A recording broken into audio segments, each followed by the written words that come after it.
Friends, if you're looking for real old school laughs, you're in for a treat because we've got them right here. Flip City Magazine. Remember Mad Magazine? Then it went woke? Well, don't worry. Flip City has no chance of going woke. That's right. 4 times a year, you'll get an actual printed magazine full of jokes, stories, comics, and more, all about today's pop culture, entertainment, and woke politics. Flip City takes terrible entertainment trends we love to hate with hilarious parodies of Lord of the Rings, Stranger Things, The Walking Dead, Star Trek, Hunters, and more. Trust me when I say there is nothing else like Flip City on the market. So subscribe today. It will be delivered in print, or you can even get it digitally if you're one of those wacky Zoomers. Either way, follow our link and sign up today, and if you put in midnight, you get an extra 10% off. Check out Flip City Magazine today.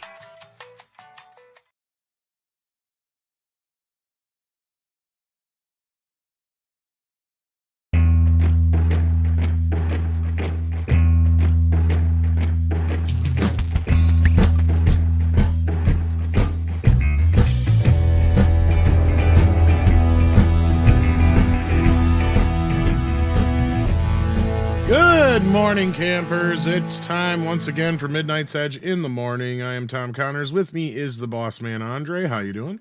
I'm doing excellent. Greetings, everyone. Glad to be here and to have you all here. Indeed. We also have a pair of Canadians. We have Script Doctor. How you doing? I'm doing well. How are you guys today? Doing the best we can. And we also have with us Paul Chato of Appalling News. That's correct. I just want to say a friends gave me 24 high-end golf balls.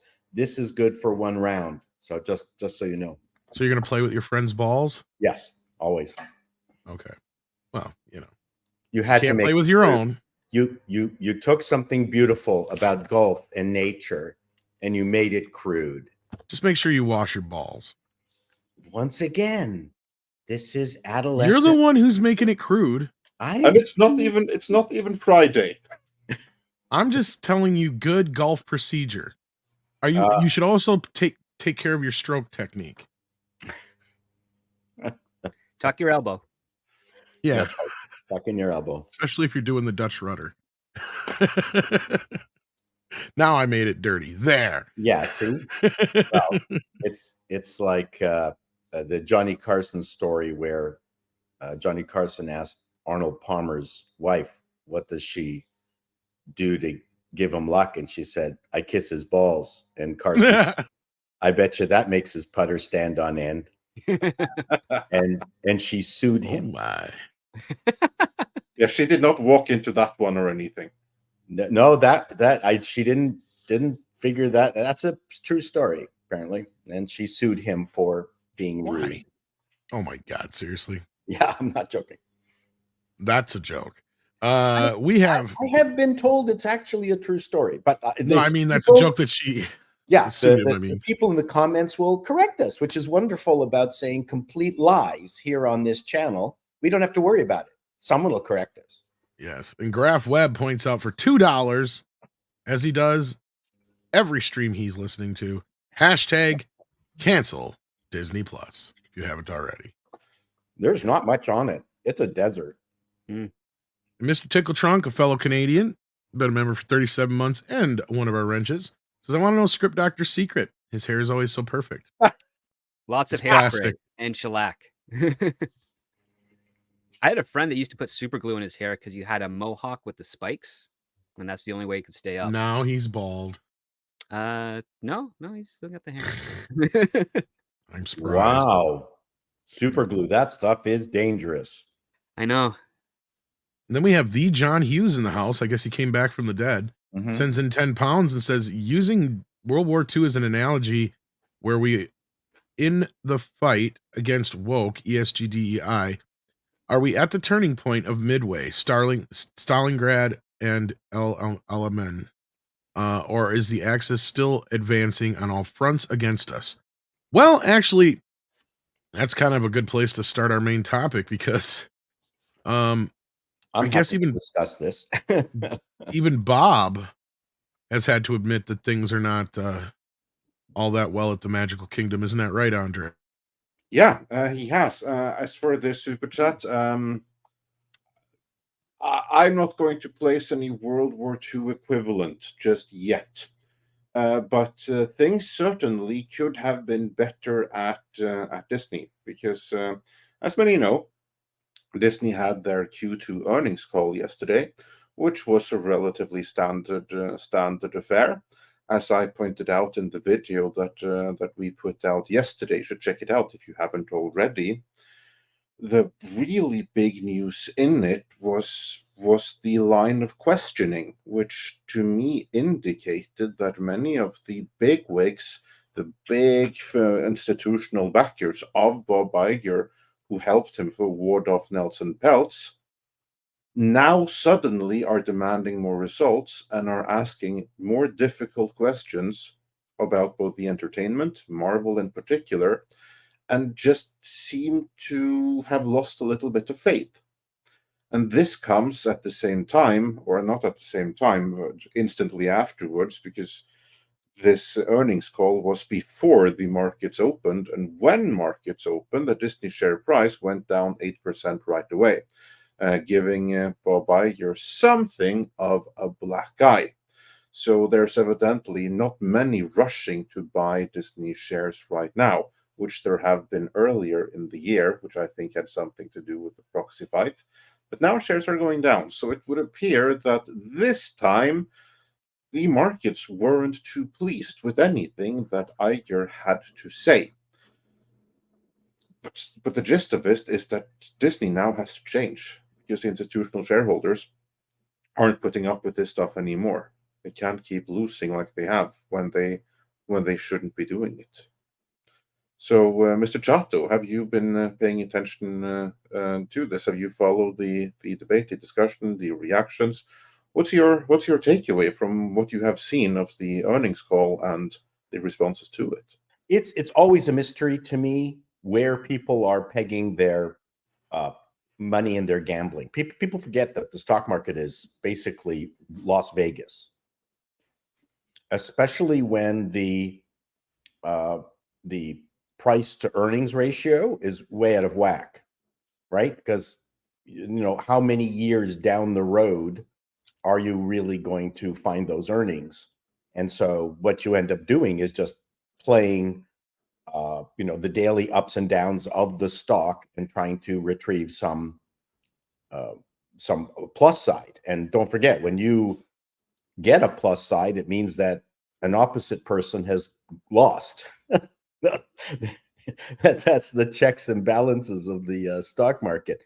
The people who are winning means that there's people who are losing. So in this particular case, Disney is a complete mystery stock. I mean, obviously there are people out there who know more about it than me, but they're even with the decrease in attendance at their at Disney World and Disneyland, clearly they're making enough money to not make the most difficult decisions. There should be massive layoffs. I don't understand why there isn't bigger restructuring based on the earnings call. And I actually thought that the Disney stock should be around $80. I think it's still too high. I think it should be no higher than 40. No, seriously, because it was around 20 to 40 when I was starting out, and that was when the industry overall was doing better than expected. Right. And it seems the more money gets, the worse everyone else in Hollywood is. It's way too high. It's ridiculous. I would say it's artificially inflated because they have kind of rebranded themselves as a tech company, as Netflix. They use that for comparison and using metrics from that industry to try to artificially make themselves into something that they're not. And the Disney share price is still wildly above the where it was 20 years ago. But I would also say that the company overall is in a less healthy state than it was, share price aside, just because of the difference between revenue and expenses. So something has to happen there. And Reedy Creek. Reedy Creek too. I mean, that's on a long enough time scale. That's $1 trillion mistake right there. And to be clear, though, now they are competing on the same even field as everyone else. It was an unfair advantage that they had. Poll, which has now been closed. So it's not like that they lost. Well, they did lose a special privilege, but they lost a special privilege that they, in a sense, weren't entitled to in the first place. They're a mystery to me. I wouldn't put. I mean, right now, I wouldn't invest in Disney. Yeah, they are a Roy Orbison song for sure. Yeah, indeed. And but on that note, they now consider themselves underdogs again. Right. We had a story about that, didn't we, Tom? Yeah, jumping ahead, I guess. I saw that. That's hilarious. Because evidently they think they're underdogs because Marvel sucks now. And I'm not sure that's how the Force works. Yeah. Because using an underdog analogy, Rocky is a perfect example of an underdog, right? Mm-hmm. In the first film, he was the underdog. Second film, still technically the underdog. By the time you get to the third film and he has his ass handed to him by Clobby and comes back, he's no longer the underdog. He was a has-been and then had to make a comeback. So it would be more like, is Marvel going to be the comeback kid? That's the real question. Well, you use terms like underdog when you're trying to rally the troops, where you truly believe in your underlying bullshit.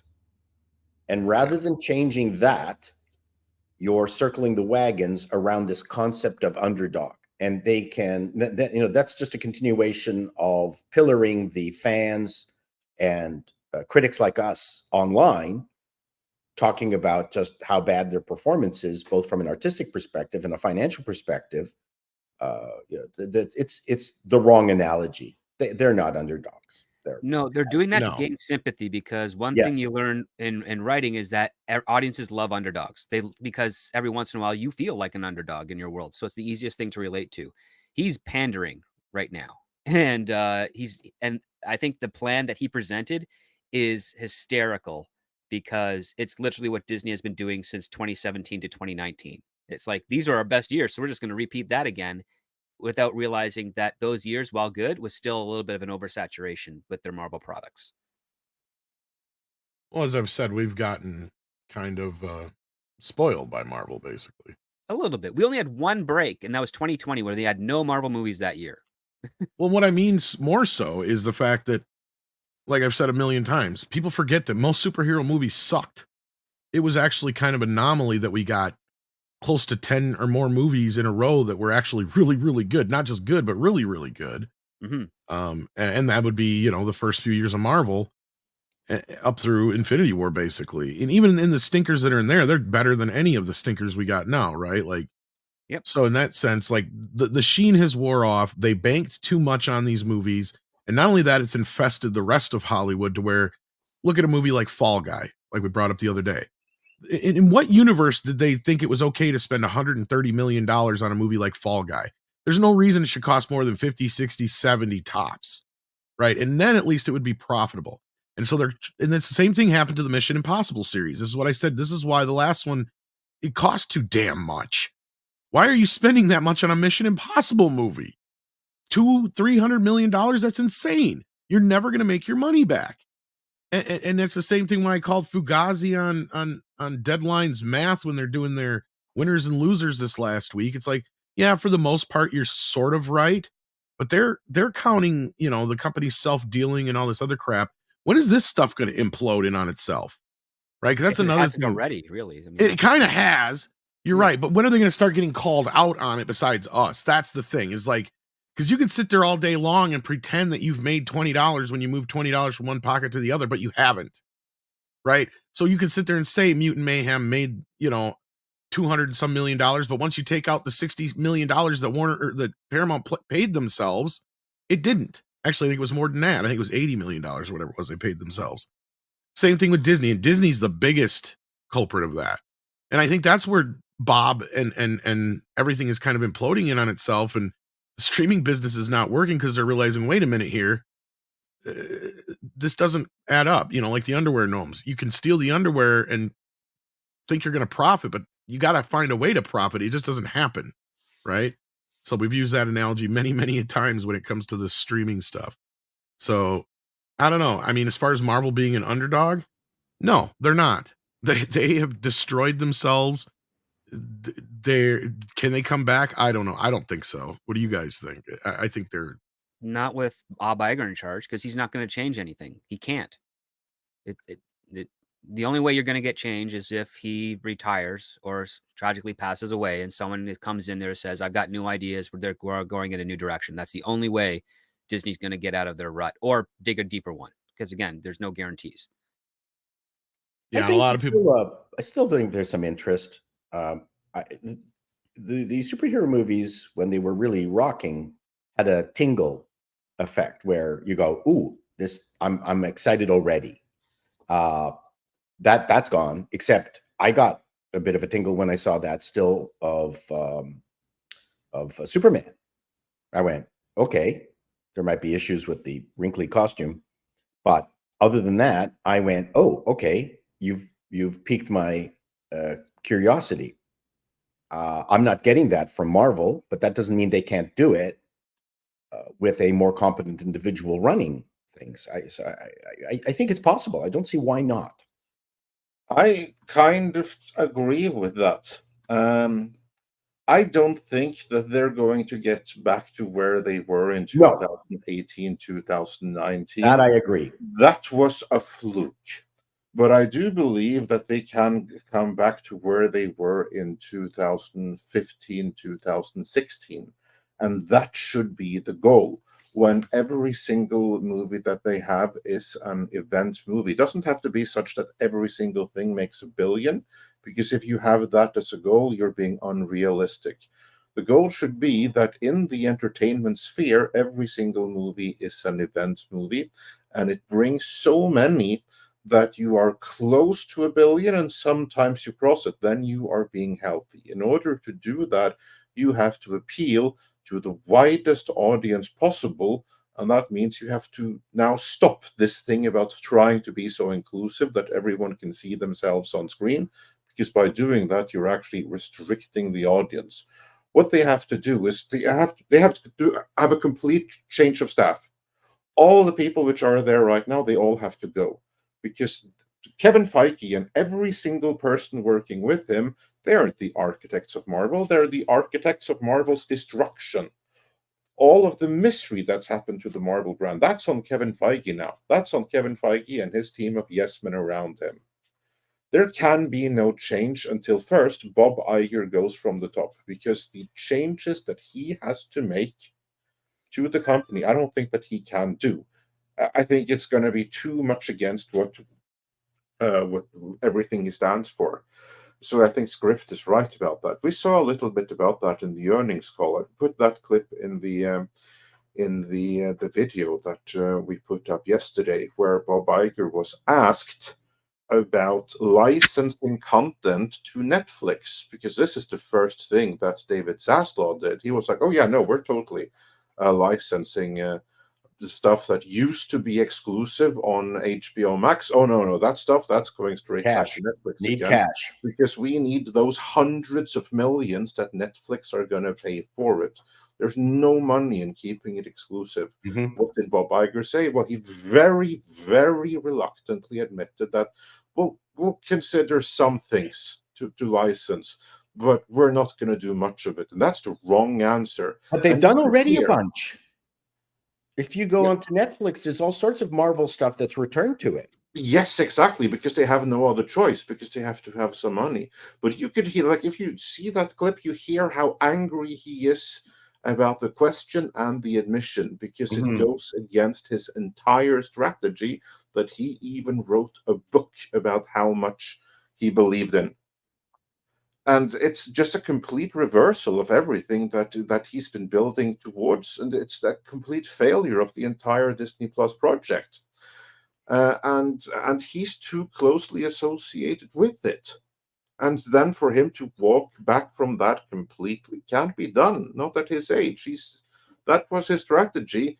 It looked like it was going to make sense to him. It never made sense to me and to many others. But but because it did that to him, he's the wrong person now to fix the damage. Someone else needs to do it. Well, his main failing was that he forgot about the fact that the big tentpole pictures also need mortar. So if the big tentpole pictures are bricks, you need mortar. You need like bring back Hollywood studios and crank out $20 million movies, like Right? Tons of them, Right. and that's the $10 mortar. million movies, yeah. Pardon me, what? And $10 million movies. $10 million movies. That's the mortar. That's what's missing from Disney. It does not feel like it's a studio anymore. You have to crank out a ton of those, and then in between, you've got the bricks that make you the big bucks. And all those smaller movies could have fed Disney Plus and would have given us a reason to subscribe. And watch it. Well, and as you pointed out, go ahead, Andrew. Yeah, sorry, I was just going to say, like, where's my $10 million Punisher movie? Yeah. Right. You can make a series of fantastic Punisher movies, R-rated, for $10 million a piece. Oh yeah. And that's part of the problem too, is even the comic book industry knew that, well, we're not going to do an Ant-Man every single month because that's not a A-level character. So we're going to sparingly make Ant-Man or whatever, Ant-Man comics. The Ant-Man Quantum Mania was exactly off-brand, was so utterly off-brand. They just don't know what they're doing. It's insane to watch this. They're not listening to us. Well, of course not, because then they'd actually be making money. But yeah, no, like as you've pointed out many times, Paul, you know, like they don't make the Apple Dumpling Gang type movies anymore. That didn't cost nothing. Yeah, that's right.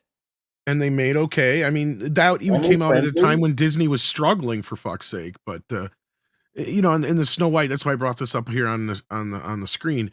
I have a feeling, I'm curious if you guys think this too. I think Andre agrees. I think it's going to get kicked back again because he mentioned like everything else, like even except for I didn't hear Captain America 4 unless he mentioned it in another spot of the shore. It was mentioned. Or Snow White. Yeah, I couldn't remember if he mentioned that, but he did. He completely skipped over Snow White. But I think that's because it's going to get pushed again. What do you guys think? It has to get pushed because he has deals in place where it has to be released. So they're making it whether they want to or not at this point. So they're going to have to throw good money after bad. No, I mean, it's going to get pushed back to another year was my point. No, that's what I'm saying. Yeah. Like, and they have to throw good money after bad in order to make this at least potentially break even by the time they eventually release it. And then they also have to do something they probably don't want to do, which is maybe do a first run Netflix window to make up whatever their losses were, because this is taking far too long of a time to make a Snow White live action. I mean, she's sleeping for a third of the movie. Well, that's because they've reshot the whole thing like 3 times now. Let's be real. Right. She's going to become bi as she's under the glass. It's going to happen. Well, again, and it's just like with Deadpool, like with them doing reshoots now. It's like, yeah, I'd like to think it's all just for cameos being this close to release, but I mean, they're still shooting Rise of Palpatine, so. Yeah, that's why we haven't heard from JJ in 5 years. Still busy on the set. They have no idea how to simplify. So Anthony Mackie, who's a charming actor and great as what's it, not Hawkman, Falcon. Falcon. He's great as Falcon. Why not leave him as Falcon and make a $50 million street level movie with him? Like, develop that character. Instead, they shoehorned him into the new Captain America, which we all know why, and I'm not going to get into here, but they have no idea how to hit singles and doubles. Because they fucked up, and here's the thing. You should have had a Daredevil, a Blade, a Punisher, all these street level, easy $10 million, $15 million pictures. Well, right now. Too much special. The ones which are just sort of hand-to-hand combat could easily have even Blade and Daredevil you could still do for 20-25 million easy. Yeah. That's what I'm saying. And the problem is they don't want to do that though. They'd rather turn around and try and spend $200-300 million on Hulk and Thor teaming up. Right.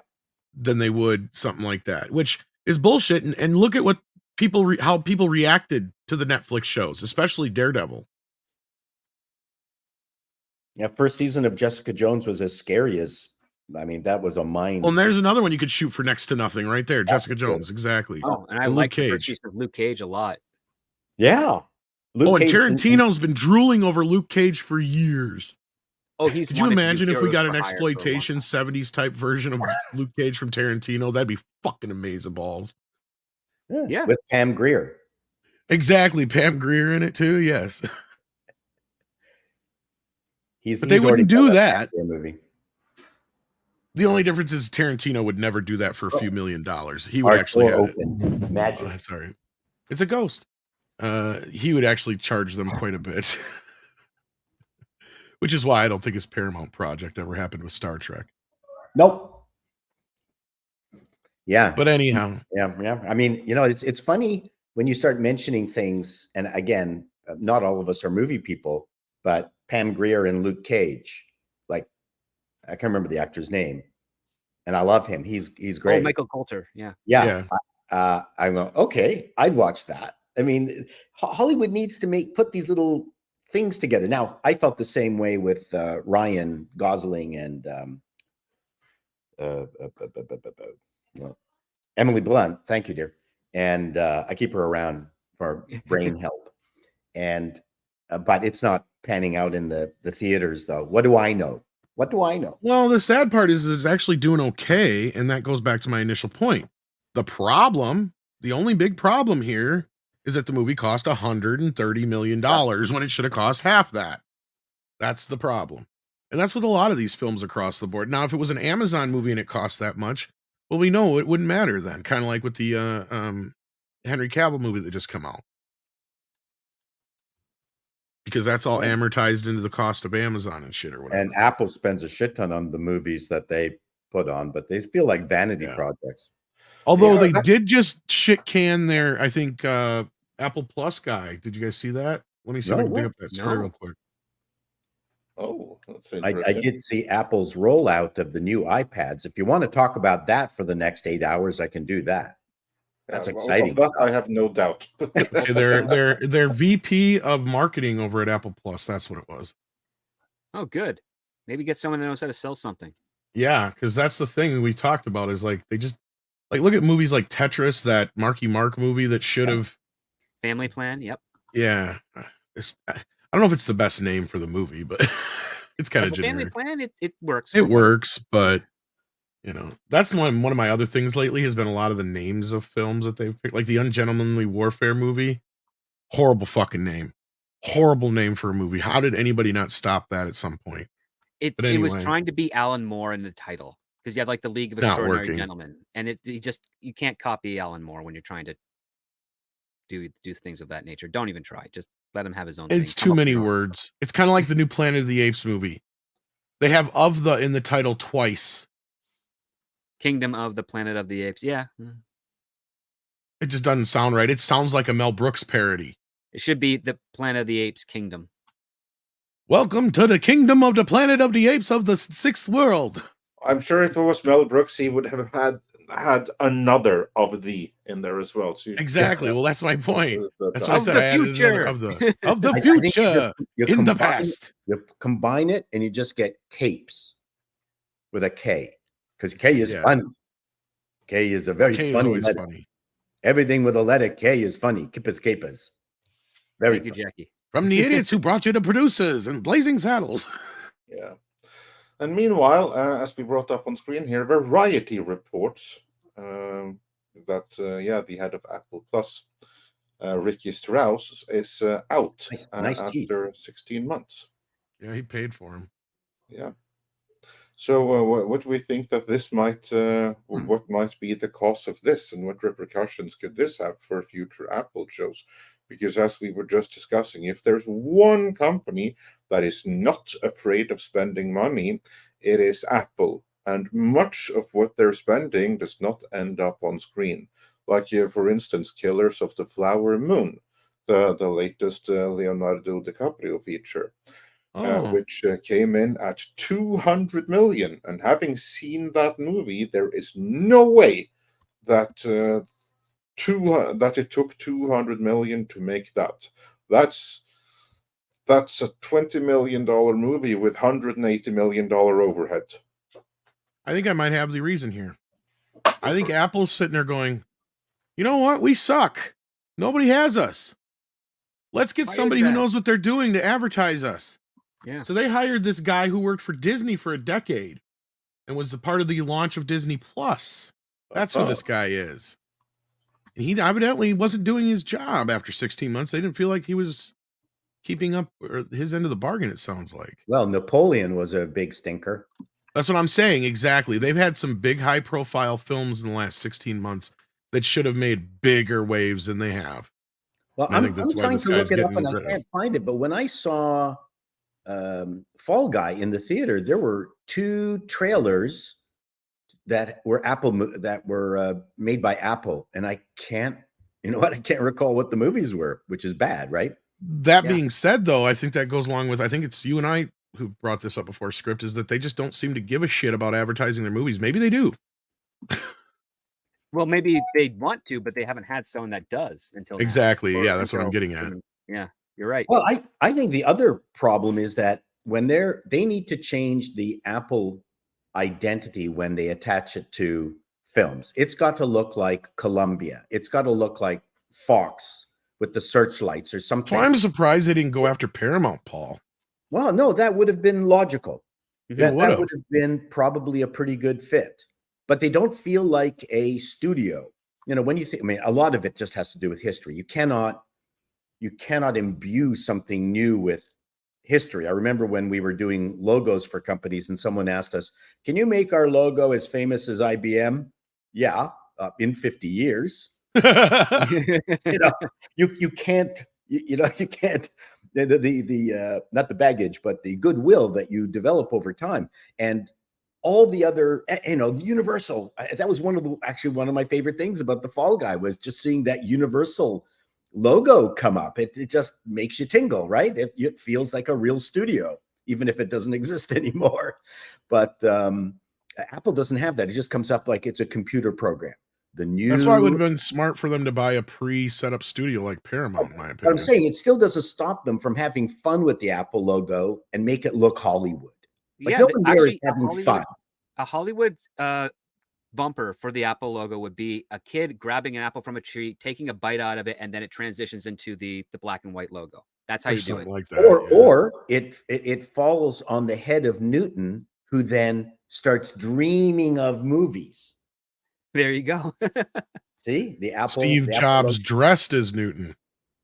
Yeah, that's it. So they're just not having fun. No.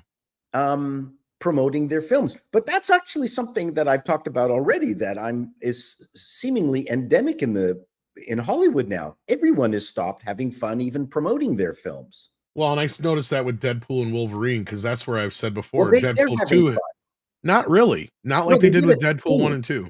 They had all the Wolverine teasing and stuff like that. They were having fun with that at the beginning. Yeah, but you're both right, because Tom, you are saying that they don't look like they're having fun compared to what they had before. Well, not just that. At this point, we had like 3 or 4 just Ryan Reynolds in Deadpool costume doing gimmicks and little skits and stuff that had nothing to do with the movie. Oh, but that was help promoting the movie. Yeah, we're not seeing that for this one. That's my point. Exactly. But you're both saying the same thing, Tom. What you're saying is that it looks like they're having less fun and less freedom compared to what they had in the earlier Fox movies. That's telling. Paul is saying that they look like they're having a ton of fun compared to all other Marvel movies. So you're both right at the same time. Or movies in general. I remember Will Ferrell's campaign promoting Anchorman, where he went all across Canada and got himself inserted as co-anchor and color man at hockey games, junior hockey games. And he also did journalism Q&As. Yes. At journalist schools. It was just a scream. I mean, apart from it being a brilliant plan, it was hilarious and they were having fun. I'm not seeing that. At the Fall Guy premiere, they had stunt guys get thrown through the posters, yanked away from Ryan Gosling. They even had Ryan Gosling getting pelted with fake like rubber bullets and stuff while Emily Blunt was getting massaged and everything. Like they're just beating the crap out of Ryan Gosling. That looks like fun, and that's something cool. But the thing is that it didn't have the same level of interactivity or the viral spread that the Ryan Reynolds angles do. But I mean, the heart was there. Yes, I agree. I completely agree. So yeah, everyone needs to get into the swing of promoting their movies in the old style Hollywood way. Everyone's afraid. I know, and that's what I was saying about the Deadpool thing. You would think with him and Hugh, they'd be having tons and tons of little clips like every week leading up to the movie.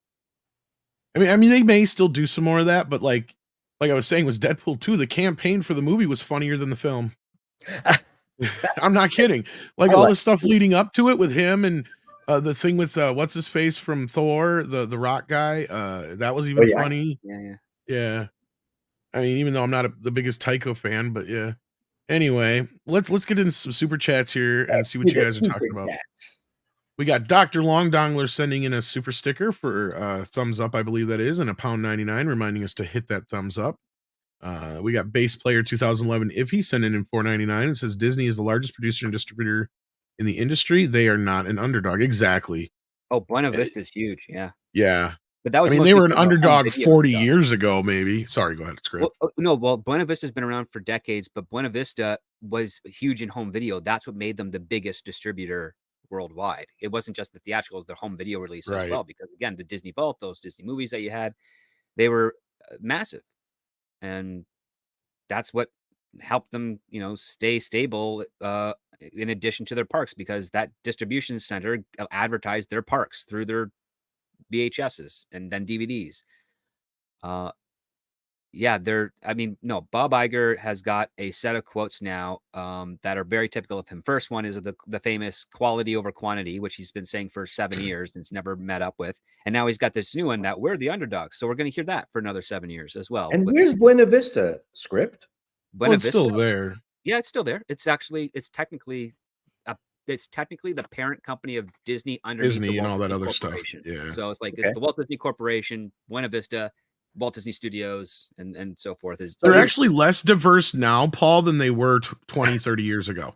No, I'm not even kidding. Because Fox is basically Disney now, right? Back in the 90s, for instance, they had Touchstone, they had Hollywood, which were two production companies underneath Disney themselves to where they could do adult entertainment.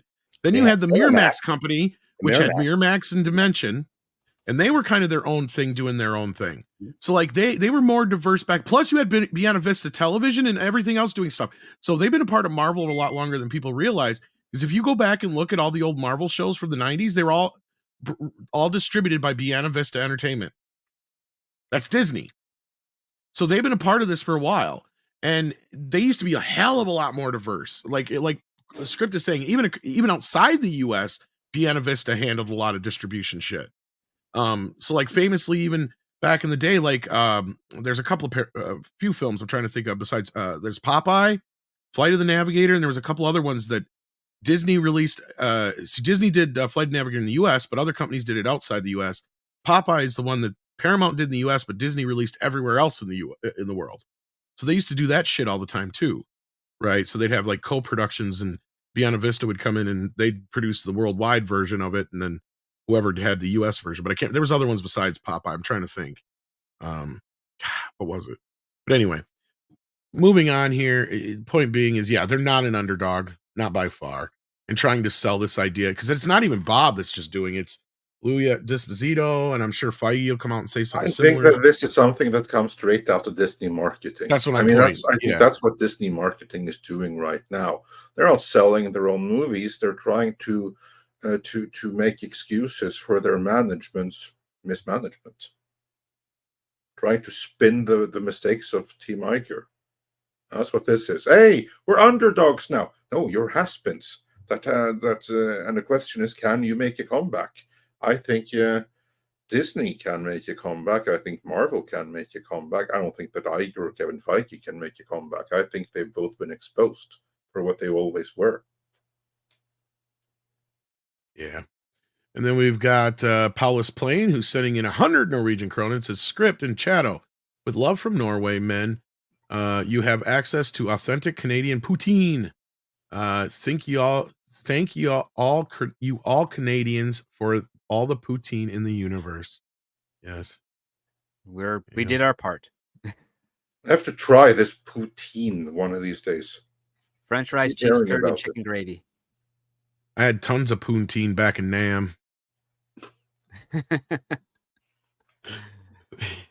Paul, you're muted. You're muted, but I'm glad you got the joke. I think that's a different poutine, I think. Oh, okay. Mr. Tickle Truck sends in 5 Canadian, says, Paul Chato's hair is decent too, from what I've heard. But he'd have to disrobe for us to see it. Oh. What's funny is he come in griping about his hair this morning. He's like, my hair looks like shit. Yeah. My son I got my ape shirt on. My son's hair, he has a curly head of hair, and when he lets it grow, he ends up looking like Syndrome.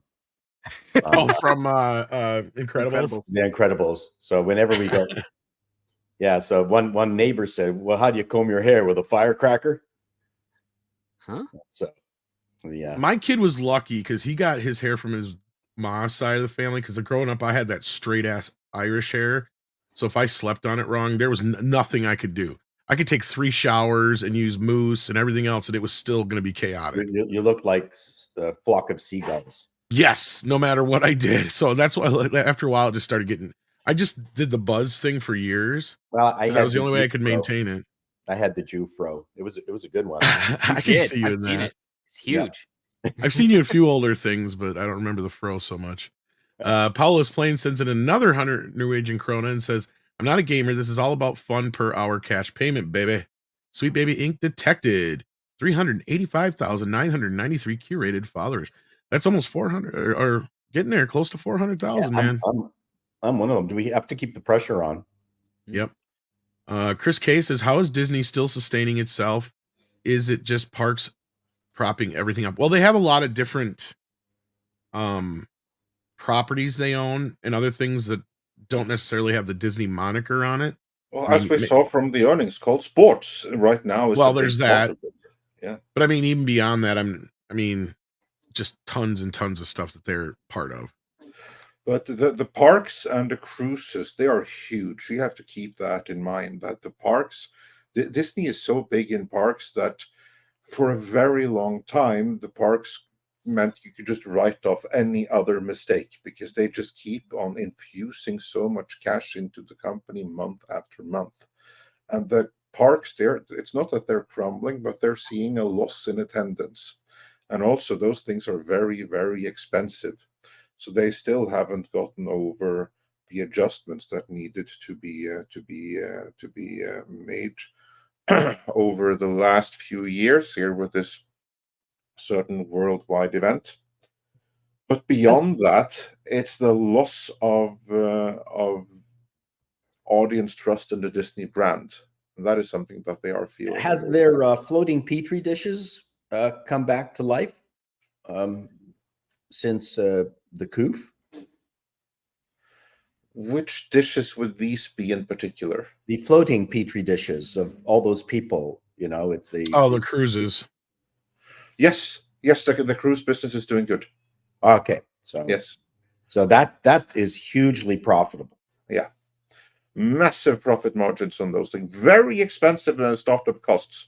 So it's not for everyone to start doing cruise ships. I mean, that's for the elite. That's by the elite for the elite, and it always was. Not entirely. But if you're there, I just saw an article from a seniors magazine that said, depending on the cruise, they have gotten rid of all their homes or their rentals. It is cheaper to stay on cruise lines, never get off them, than being in a seniors home.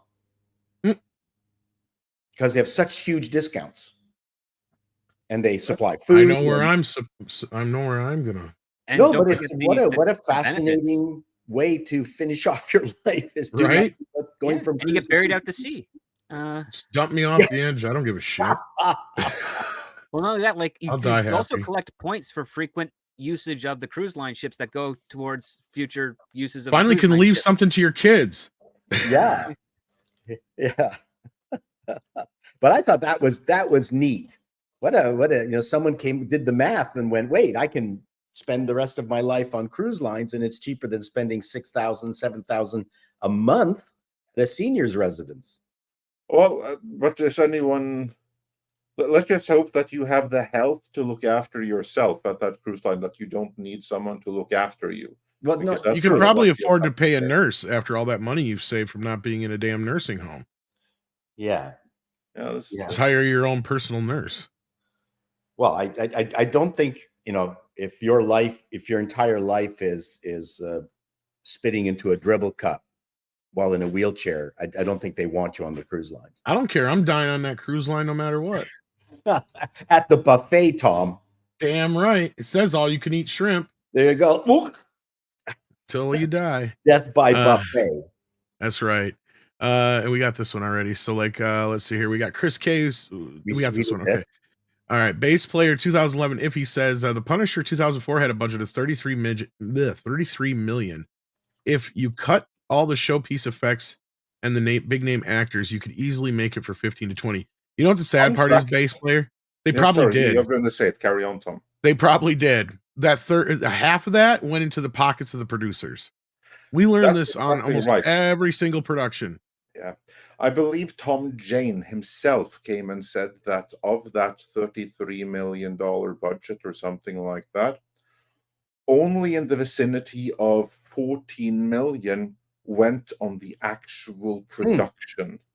More than 15 million was spent on, as you said, Tom, some very high-profile producers and John Travolta. The director stupidly wanted John Travolta, and that's why the movie was even set in Florida.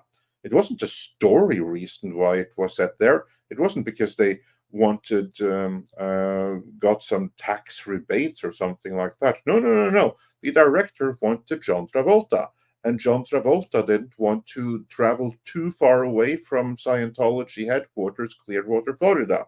So they had to film in the vicinity of that. And that's why the movie ended up being in Florida, and they had to do everything on the cheap since it was so unbelievably expensive to have John Travolta. Now, did that pay off in the end? Is John Travolta as Howard Saint in The Punisher one of the all-time great comic book villains? Is this someone that we go and think about, wow, that's a performance for the ages? You have Heath Ledger. You have Tom Hiddleston as Loki, and you have John Travolta as Howard Saint. He's not quite up there, so I would say they didn't get their money's worth. But so Bass Player, you're actually right. The movie, it actually cost less than 15 million to make. More money was actually spent on the production of Punisher Warzone. That was a movie that had a smaller overall budget, but more of that budget is on screen, and you can totally tell. I'm trying to remember what they spent on the old Dolph Lundgren one. That's probably pretty much what the baseline is you kind of need, because I doubt they spent any more on that one than they had to. I think that was made for like a couple $1,000,000. Yeah, I remember that was in the 80s. So it was like a good 15 years between those two movies.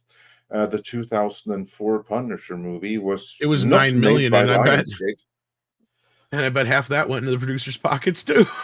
Probably, yeah. And they also they did film in Australia for tax purposes.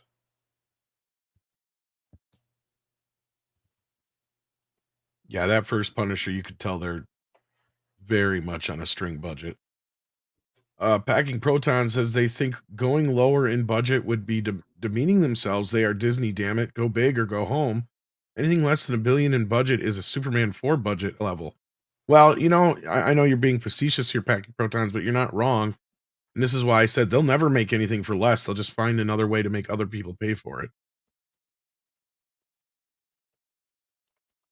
The bell's already been rung. Like, they're not going to go back. That's my point. Yeah. No one's going to be, well, I mean, there are people doing it, but Hollywood used to make movies like Beastmaster. Those weren't independent productions. No, they're just small B-level, D-level movies that they just Right. wrapped out. Hollywood has stopped making those D-level movies. Well, they've stopped advertising in the same way that we're used to. You always maybe. find those either on the DVD shelf or in the Netflix queue. Now you find them on Tubi and Pluto. And they're there, but they're really small. And some of them are done by independents that are sold to studios that do the distribution through Tubi. But yeah, we just don't have the same output. We just don't see the same type of crossover, because every once in a while you'd see an actor you kind of knew in one of those D-level movies before they'd eventually, move up a couple of tiers. Yeah, Rip Torn was the bad guy in Beastmaster. Yeah. Not a big fucking nose.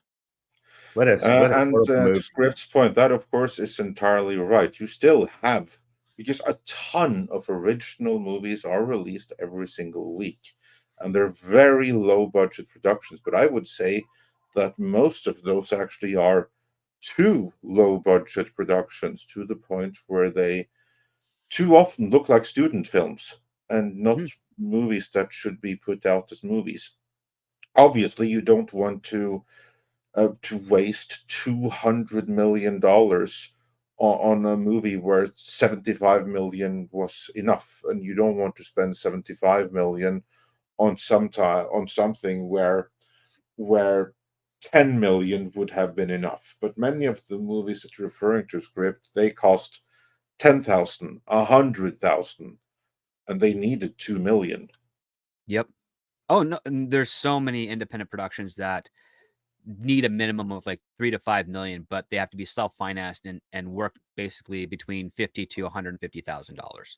Yeah, and it shows. And it does show. And what's sad about them is that many of those really could have been interesting movies, but just the production value is so incredibly low, and I don't blame those that have to self-fund for it. But it kind of like, it breaks the illusion. But they shouldn't attempt it, because it looks like crap. There's nothing stopping an independent producer from doing Little Miss Sunshine or Sideways. Right. Like, why? Yeah, because if that's the budget you get, you do something that fits to that budget as best you can. And make it a great story. You can do a mystery for $150,000. Just set it in a single house and just have them, look clues. Yep. You also have to keep in mind they probably spent 10 times the budget of Little Miss Sunshine to advertise that movie when it came out too. Well, that's the other thing is when they do get picked up by a studio, they get the support. Right. But they also saw in the movie an opportunity to actually make money because it was a good movie. Oh yeah, and I'm not saying but the thing is now that movie would be a streaming movie, and we brought this up before. Like I brought up Rain Man as an example too. It's one of the, what you're talking about is we do have sci-fi channels on YouTube that show all sorts of 1 hour sci-fi movies, things like that, and they're all horrible. I'm being nasty. Oh, you're talking about like Dust? The majority of them aren't very good. Right. Oh yeah, well we're at a point now where just about anybody can make anything they want, but it has to be good. It has to be really good to get people's attention too. We need more dystopian future movies. That's my thought. Well, those are cheap. Pinochet's Helicopter Tour sends in a Rumble rant and says, "Ungentlemanly warfare is a direct reference to, quote, Churchill, who disliked the OSS MI6 methods. He felt spy agencies played dirty against the public interest." And that's fair. It's just a horrible name. The whole thing was it was too long and too hard to remember is another thing. And there wasn't something that you could simply, it's different if you have a title that's long and you have like a single word or something you can focus in on and people know what you're talking about. Except so many people were mentioning it as Winston Churchill's quote. I mean, they were just going, "Oh, the Winston Churchill quote. Yeah, that's a great title." Yeah, exactly. Like most of those people, nobody even knows who Winston Churchill is anymore. That's the other problem. No, they think it's a brand of cigarette. They should have found a way to tie it into 007. I think that would have helped it. Yeah, Fleming. I think you came up with an idea script like on Her Majesty's Secret Service kind of name. You had, I can't remember what it was. Well, it's been on His Majesty's Secret Service because it was a king at the time of. Yeah, whatever it was you said a name like that, and I can't remember what I think it was you. It was either you or Klobby had come up with something, and it was like that's what they should have called it because it kind of was like a wink wink to Bond, but it was its own thing at the same time. I can't remember what it was. Maybe it wasn't you, but anyway. It was a dumb title. A very dumb title. Embrace the Apocalypse sends in 14 South African Rand, says Hollywood, everything burns, everyone scream. Well, and then he also says, so Snow Woke? Well, we'll still get it. We'll see if it'll be this next year. We have yet to see what the final product will be. Yeah. Richard Waring sends in $4.99, says, watch the Despicable Me 4 trailer yesterday, and the smile never left my face. It will destroy the Disney movie. Oh, yeah, this comes out in June. I don't see this having a problem doing very well. The trailer looks good. Well, and I believe the last two Dominion, the last two Minion / Despicable films did very, very, very well from my memory at the box office. So, last one making $1 billion. I know that. Yeah, I mean, the fact that you could make billions of dollars on movies filled with yellow suppositories, to me, was amazing. Banana. Kids love those little fuckers. Oh, they love them. Yeah. Oh my God, do they? Because it reminds them of the Ritalin pills they all have to take. You may have something there. C-Man has been a member for 15 months. Thank you so much. Says, so Disney didn't even bother mentioning Star Wars. They just giving up and crapping out content that's left in the system. Script Doctor, love the film threat discussion you guys had. Yeah, I was surprised they didn't at least mention the Mandalorian film, but that may add some more weight to that being pushed back a little bit too. What do you guys think? No Mandalorian, no Rey movie. That's strange, don't you think? Very interesting. That didn't come up at all. It's almost as if they've either given up or it's in a stage of reconstruction where they don't want to talk about it before they can talk about it. What I think is interesting is that the Acolyte is upon us. Yeah, no mention of that at all. He mentioned that. He's done that before, because this is what so frustrates me. Is that in all of these earning calls, he lists all of these upcoming projects as if these are these massively popular, highly anticipated things that are going to be huge hits. That's how he talks about them. And then the next earnings call, then whichever has opened, he now has to try to explain away why they flopped so badly. And the Acolyte obviously is going to be the next one of that. It's another thing that's going to ruin the brand. It's going to be more difficult to fix Star Wars with the Mandalorian, with the Acolyte released than with it not being released. It's like the same thing with for instance, in Marvel's and Secret Invasion. That thing there did so much damage to the brand that they would have been better off not releasing it at all. And still, they're persisting with releasing the Acolyte, and it's not just going to make it more difficult to fix whatever they're planning on doing next to try to get audiences back again, which they obviously have to do given the tone of investor questions. And the Acolyte trailer looks like it's just taking the concept of how Obi-Wan failing to train Anakin properly, turning him to the dark side, and just turning that to an Asian guy training a woman who is turned to the dark side. So we're getting the same story, but it's stretched out and elongated over 6 episodes, and it's not having any impact in relation to the characters that it has from the original trilogy. So it's a rehash of that little sliver from Star Wars into something that happened in this universe. That's my interpretation of it. I'm tired of seeing Jedi portrayed as incompetent simps. I would love to see a movie where they are a competent army doing good. That's the problem I had with the prequels, man. Like, it's just so sad. What a sad group of people. I thought the Jedi were like the man with no name. They just traveled from world to world, putting what went wrong, using the Force, and then just kind of disappear in the ether. And that's why they were so mystical. That's why they had all this legend around them. But no, they then became institutionalized in a monk Lucas monastery. did that, though. Yeah, they're basically political monks. Yeah, and that's what led to you're right. a lot of this derivative take of the Jedi in the EU and in subsequent other aspects where they made it you're right. far more of an organization. And I'm like, you're missing what, the lessons of the samurai and all those things that inspired the Jedi and the Bendu. That's what he kind of got the inspiration from, was more of the samurai. And that's but where then I he was kind of institutionalized confused. it, Yeah. and that's the problem. Yeah. Well, like I said, he turned them into political monks. It's like, what the hell is this? Well, I mean, I think it's They're fine Vaticans. if they had some kind of Shinto. They're Vaticans. I mean, that one shot in the first movie, or movie number one, where they were, in that semicircle in that beautiful condo that they had, it needed to be in some kind of Oriental or Shinto Chinese. Yoda felt so out of place there. No, Was Yoda. just me? Yeah, but Yoda was great in The New Hope. That was exactly how you imagine him. You mean in Empire Strikes Back? Yeah.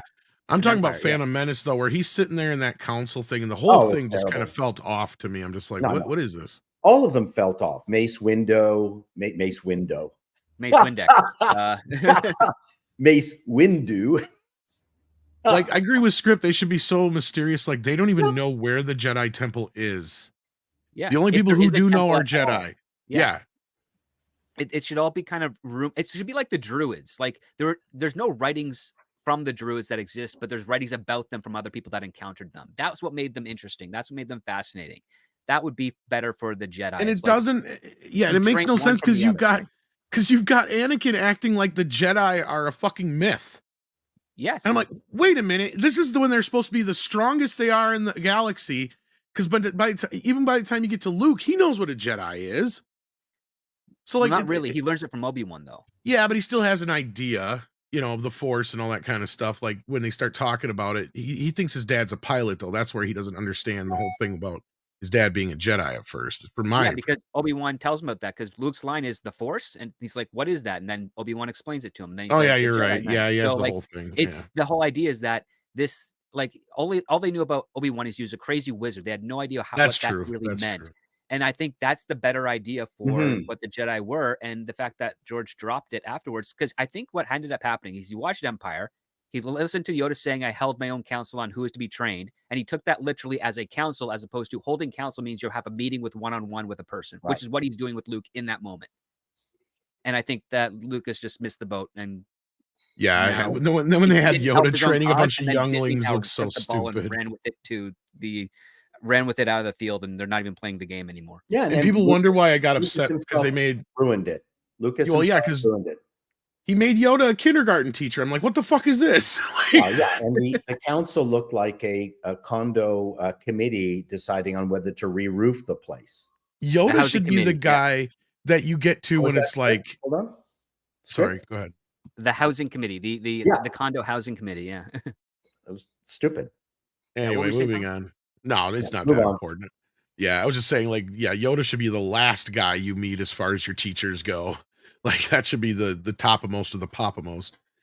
Samuel Main's been a member for a month. Thank you for that. And then we got Sebastian Skarheim, if I'm saying that right. That's pretty good. Sebastian Skarheim. Skarheim. That was pretty darn good. Skarheim, yeah. I'd like to see Tommy Wiseau direct a Marvel movie. Somehow, I think it would be more entertaining than most recent entries. You kind of have. It was called Thor: Love and Thunder. It's pretty close, yeah. That's probably what a Marvel movie from Tommy Wiseau would turn out like. Only he'd be Thor. Well, it hurts. Samuel Main says with $10, I had an issue with my milestone chat. Disney's. Oh, I'm sorry to hear that. Because you're supposed to get a free chat. Yeah. Disney's domestic parks can no longer prop up the rest of the company. How long can the domestic parks prop up the rest of the company? Well, this is a good question. Because their parks are suffering, right? Because that's kind of the real core issue, right? I mean, it's the Disney system is like a circle. It's cyclical. One thing feeds into the other, and if something's going wrong, then something else is going to starve, and then something else is going to hurt down the line, right? So, like the entertainment fed into the parks, which fed into the the cruises. It's a human centipede of Disney, essentially. As weird as it is to imagine. No, that's basically what I'm saying. Yeah. Yeah. But the thing is, even though they have the parts, Disney actually doesn't lease the property. They own the property. So they'll always have cash flow in some manner. So yeah, they shouldn't be. I mean, they've had the props propping up the rest of Walt Disney Studio for 40 years, so that's par for the course. This is the first time between 2017 and 2019 was the first time where this movie's actually made as much money, competitive money, but not more money than the parks. So yeah, like it's, even though the parks are suffering, the fact that they own the land, that's more valuable than what's on it in this world, in this economy too. So they'll find ways to use it as leverage or collateral for money to keep them going for however long they want to. Will they suffer? Will they hurt? Will they be penalized by interest rates? Of course, but I don't think it's going to be very, very difficult for them to go away and implode in the manner with which many in the chat are hoping would happen. Yeah, and here's like the thing: they actually can prop up the company for a good while longer, because the parks and the cruises and even sports, they actually do bring fresh money into the company. What doesn't right now is the entertainment and the movie side of things. Right now, in the short term, if you just look at the return on investment, Disney would actually be better off shutting down everything that has to do with filmmaking, and they'd be doing very, very well for themselves. But of course, that's not a long-term growth strategy, because they earned a crap ton of their film division, and it also feeds the content. It feeds the parks. Again, it's the human centipede, as a script so beautifully referred to it as. So they have to get it fixed, because as it is right now, it's an albatross on the company weighing down the rest. But it's not like they're going to go under because of the failing movie division. It's not. Well, the thing is, though, here's a great example: Star Wars. Script and I have said this many times over. They didn't even have to make another movie or show or anything to ever again make money on that property. In fact, they could be sitting pretty had they just integrated it into the parks. The problem was they were integrating the new shit. The new shit is the problem. They're killing all their old stuff in service of new shit. The other one that like the pro guys and all those guys are always talking about is the Splash Mountain, which of course is most famously connected with Song of the South. So now they've destroyed that ride and turned it into somewhat of a Frog and the Princess ride, and people hate it. So how much longer are they going to be able to keep doing that kind of shit to things in their park before people are just like, you know what, fuck this, I'm going to Universal? Because that sounds like what's already happening. And if that keeps happening, it's not going to be long before the movies that suck are feeding into the park of the things that suck, and nobody's going to take the cruises, and nobody's going to do the Disney anything anymore. Right? I mean, yeah, you have your hangers on that are the Disney, the Disnerds and the, the lifers. But even how many of those have kind of been, you know what, fuck this? Because Mike is one of those people, right? And Pro and all those guys are from that.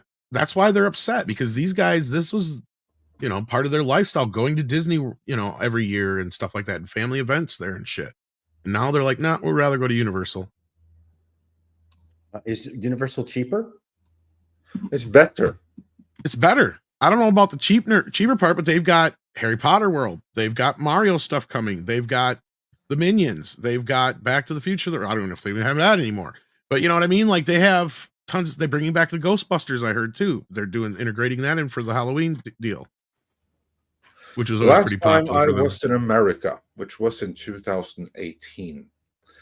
Then when I went to Disneyland, not Disney World, but Disneyland, because I was in LA with my wife, and it was boring as hell. And then we went to Universal. That was awesome. So we're like, when we come back with our kids, we're going to Universal, because it's just better the way that it is now. That wasn't always so. I remember the first time I was in America, which was in 1995. Then it was I that went with my parents, and we went to Disney World and to Universal Studios Florida. And even then, Universal was like more action-packed. It was more fun. It was more cool. But Disney World was magical. I would not say that Disneyland, as of 2018, was that. And with what they're doing right now, it's going to be even less so. I mean, Universal just keeps getting better and better. It's going to trump them completely. Yeah. Well, I know a bigger change, at least I've never been to them, so I can't speak from experience, but just from my understanding, is like Universal just used to be more like a tour. Yeah. Right? Yeah, you'd go through the rides. You'd have the King Kong ride, the Jaws ride, the Back to the Future, all that stuff. I remember. But then they started integrating more rides and event type things, and like the Harry Potter world. I know that was one of the first things. I don't think really that's in California though. I don't know on that one. Yeah. I mean, I went to the Universal tour in. But they have the Marvel stuff in one of them too. That's the other thing. Universal had Marvel. They have Marvel on one of the coasts. Yes. Okay. I mean, it was a much simpler experience. The Universal tour kind of gave you a feeling of what making a movie was like. And I found it in many ways. I mean, you could do both Disney and Universal in LA. And they were two different experiences at the time. Yeah, I can't remember which one has Florida. I think it is that has the Marvel deal. That was made way years ago, and they won't give it up, and that's pissing Disney off. Yeah, the Universal one was fun because it took the train through, and then they had the you'd come to the segment where you had stuntmen just do some extraordinary stuff. That was fun. The cowboys and falling from cliffs and then landing, and it was great. A long time ago. Yeah. Well, let's keep rolling here. We got Packing Protons that said they didn't mention the Acolyte. Yep, we mentioned that too. Giving pros rumor that you can't mention it in the company credit. Well, I don't know about that. But it's definitely not something they're boasting about. That's for sure. And considering it's right on the horizon here. I have no sympathy. I hope that everyone involved takes a huge black eye on it, because that thing should never have been greenlit. It should never have been funded. It should never have been released. It should have been killed on concept alone, and that they go through with it. Now I just hope that it explodes in their face as much as possible. Mm-hmm. So it's the most, how do I put this? So it's the most learning moment possible for the entirety of the company. I think they already know what's going to happen with it. And I think that's part of the reason things are being pushed back, and there is going to be some changes. Now, I don't know if they're going to be enough, but it's kind of like with the Marvel thing, going back to what we were saying before, because one thing we didn't really get into, even though they're claiming to be the underdog, another thing Bob said is, we're producing too much. So now we're only going to do 2 shows instead of 4, and only 2 or 3 movies instead of 4. It's like, that's not the problem, Bob. Nope, that was his same excuse for Star Wars. Sorry, Andre, but yeah, no, because that was the excuse that they gave to the public. But if they really believe in that excuse, and if they think, yeah, we cut our output, so now everything is fantastic, we learned the right lessons. Someone was bragging. No, that wasn't the right lesson. If you think that was the problem, that was Desposito. For a surprise, yeah. If you then he is in for a surprise when the projects keep on tanking even after they have cut their output, because that wasn't the problem. Unless they secretly have identified the problem and they're trying to fix it without saying it in the public, it's not going to help anything. And they're going to get false hope from Deadpool, because I'm sure that's going to do well enough that they're going to be like, oh yeah, we're back, baby. Yeah. And we'll see how that rolls for Captain 4.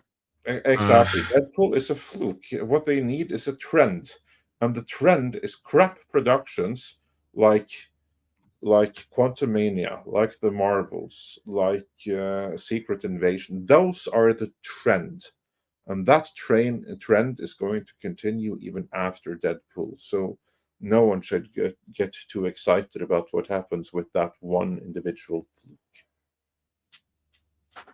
I agree. And Shanatsky's been here for 22 months and also sends in a member milestone chat. If my indie film, The Big Roadblock, is now is money. Okay.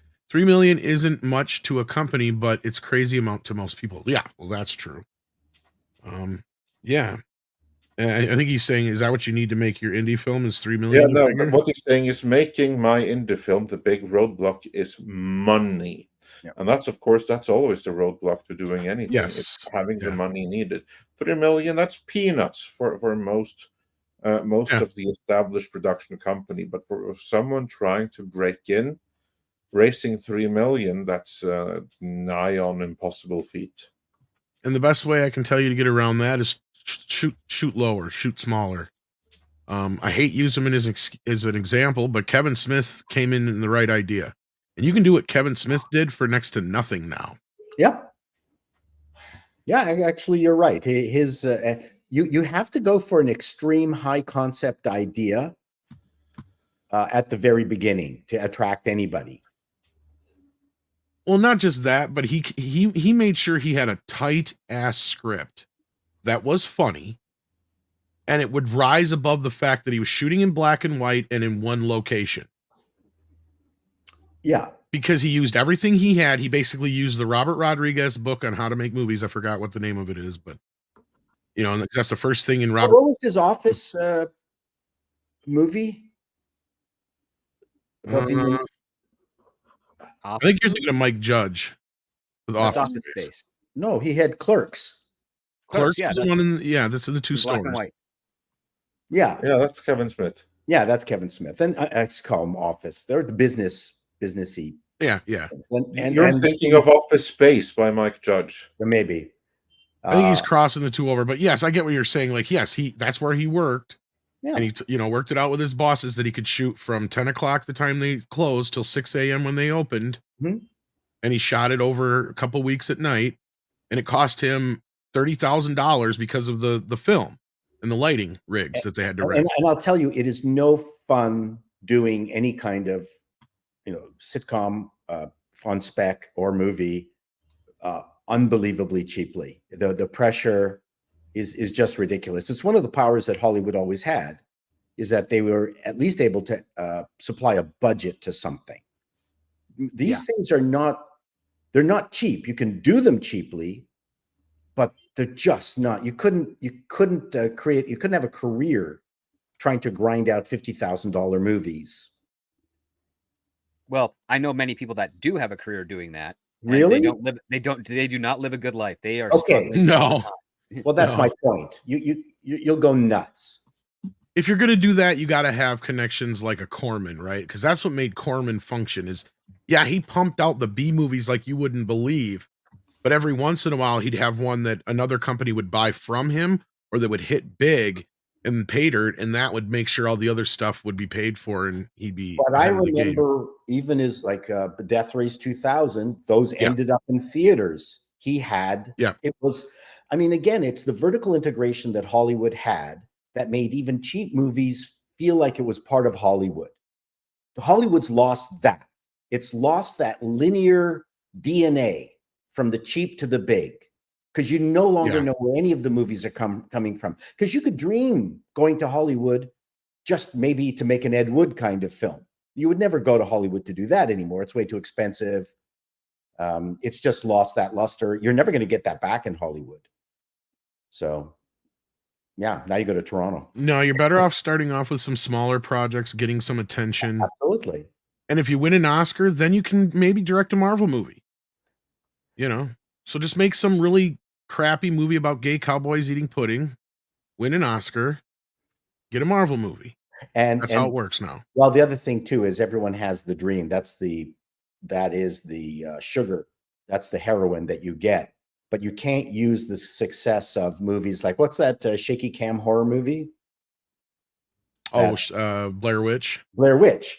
You can't point to the Blair Witch Project and go, okay, I'm going to do something like that. It's like purposely trying to make a viral video.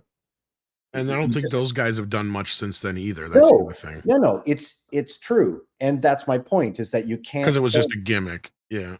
But that was a brilliant gimmick for the amount of money that they had, and they succeeded. But they were one-trick ponies was my point. Correct. Yeah. Correct. And you have to think of your one-trick pony for your small budget movie. You got to grab people by the balls. Yes. I mean, that is a good point as far as like Blair Witch. That's a good way of quickly going viral and becoming a film star. But I mean, that was like a perfect storm of events. Like, I don't know if you would have been able to do Blair Witch projects 10 years before that or 10 years after. Yeah, exactly. You know what I mean? Like, it was just one of those things at the moment in time with where the internet was and cable was and everything was, to where there wasn't enough out there to where people could research it hardcore enough, but there was enough stuff to where the internet made it go viral and people believed it. That was the other thing. Yeah, which works in with the adage that I met one of the members of Wayne and Schuster. Well, most of you have no idea who they were, but they were a massive comedy group on the Ed Sullivan Show, and in Canada, they're Canadian. And Johnny Wayne, I met him obviously before he died, and he put me on his knee and he said, "Paul, I'm going to tell you something." I went, "Okay, what is it?" He said, "If you quit, you lose." Yep. Okay, that actually makes sense. So you have no idea whether your project is going to succeed or not. The only thing you can do is keep making stuff. Don't stop, right? That is your only option. That's true. Because once you put the camera down, they may not let you pick it back up. That's correct. Yeah. Yeah. Somebody said that once. I'm trying to remember who. I like that. Yeah. Jay says with $20, Churchill's concerns about the spy work is understandable, but it's believed that the 2020 committee saved a lot of lives during D-Day. The Germans couldn't tell where the landings would occur. The Free French helped. Yep. There's a little history for you. Horseradish Power sent in £2 and says Druids likely wrote on slithers of wood and rotted. That's one of the rumors, but some of the other ones is that Druids actually communicated their story through song, because it was harder for them to lose the message of what that story and that lesson was through song, because it had to match the syllables of the music. And that's why you couldn't find any records of the work, because even wood that rotted, it still can get petrified and still could last far longer than the Druid people did, and yet there's no trace of it. They're not even a semblance. But there's plenty of records of people saying, yeah, the Druids communicated their lessons through song. They never built anything, so they did not build Stonehenge, as what's rumored. Spinal Tap told me they did, and we don't know what they were doing. Well, the problem with the Druids is that I'm sorry, I'm just kidding. The problem with the Druids is they shot everything on nitrate film. Just what we needed, a Druish princess. But they don't look Druish. Funny, she don't look Druish.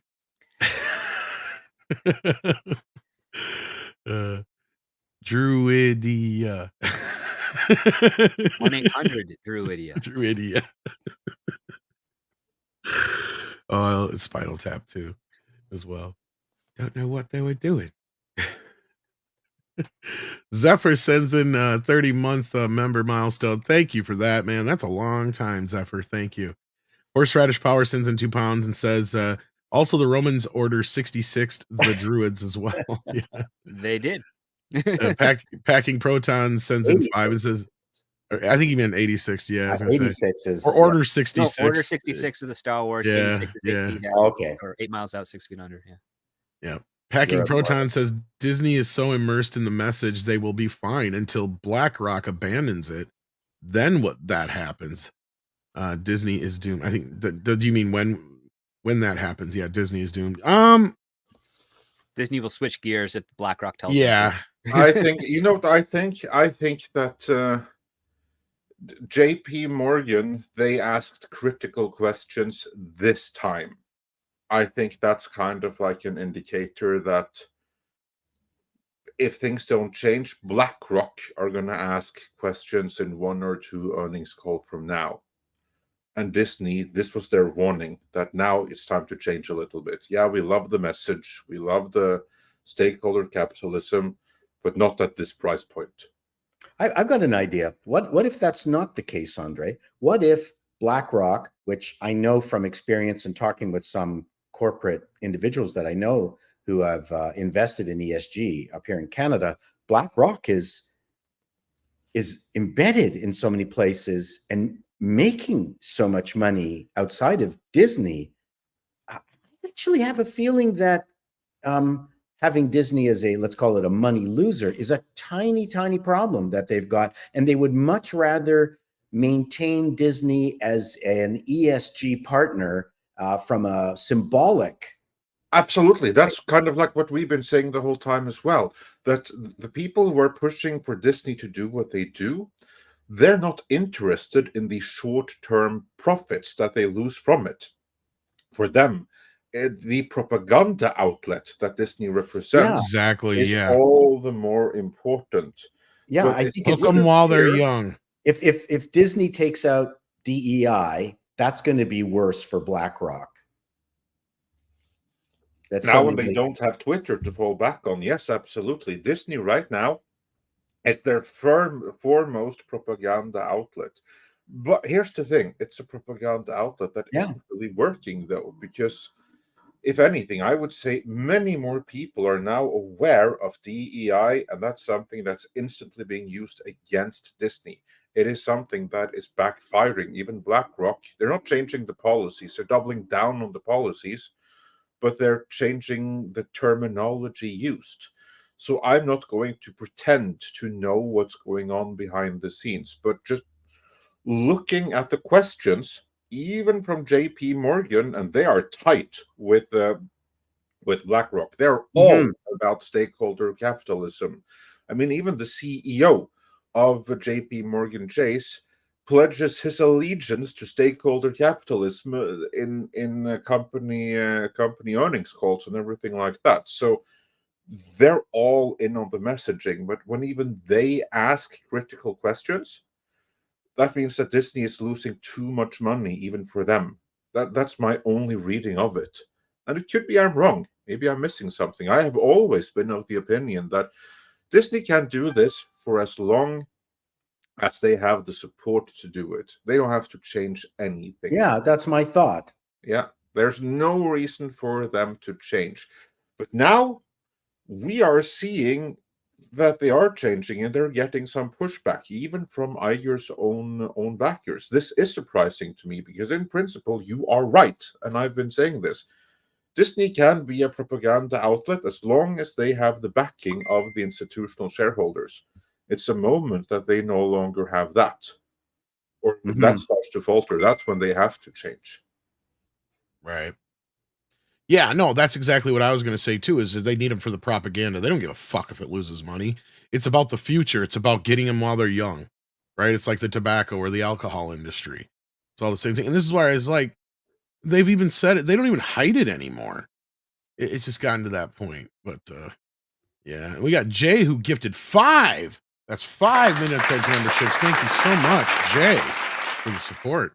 Embrace the apocalypse sent in 14 South African Rand says KK's contract ends in September. Are we in her end game? Well, I don't know. She hasn't been really like hinting that she's going to retire. Nope. Well, we know for sure that when she does, it's going to change massively. Right. Not. I am really convinced that Carrie Beck is going to succeed Kathleen Kennedy as the president of Lucasfilm. She's been producing all of the Disney Plus shows, and what's weird is that she's the only one I hear other people in town mentioned by name. And as I said many years ago, the person that people are going to be talking about at Lucasfilm that isn't Kathleen Kennedy is most likely going to be the person that takes over when she decides to exit, if she ever does. So I suspect it might be her, but I wouldn't be surprised if someone else overtakes her and gets more Leslie popular. Headland. That would be something. Don Knotts. I'll just keep throwing out names. I like Don Knotts. He's funny. Pilgrim Media sends in he was $2 and says the narrative is trying to be that woke is the N-word. It's trying to make woke the N-word. Yeah, I see what you're saying here. Yeah, I kind of, they've tried, but kind of trying to act like it's a, how do you put pejorative? it? Yeah, a pejorative, basically. Yeah.